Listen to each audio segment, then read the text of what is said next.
վարչապետ Փաշինյանը հստակ քաղաքական թիվ 1 ամբիոնը օգտագործելով ասաց, որ ամենայն հայոց կաթողիկոսի եղբայրը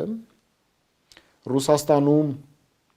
թեմակալ առաջնորդ KGB-ի լրտես է։ Սա ծանրակշիռ մեղադրանք է։ Ինձ համար որպես հայ, որպես պետականամետ այր, որը որ աշխատում է հանուն Հայաստանի Հանրապետության, խնդրում եմ այստեղ չխառնեք հանկարծ Հայաստանի Հանրապետությունը օրվա իշխանությունների հետ, օրվա իշխանությունները անցողիկ են, Հայաստանի Հանրապետությունը հավիտենական։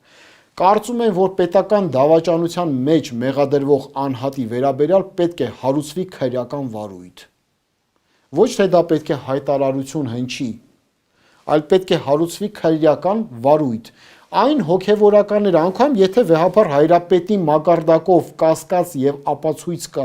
որ նա օտար երկրյա պետության լրտես է, ապա քրեական վարույթ պետք է հարուցվի։ Հայաստանի Հանրապետության դեմ կատարված ցանկացած գործողություն պետք է քրեական արտահայտություն ունենա եւ պատժվի ամենաբարձրագույն պատիժով որպես պետական դավաճան։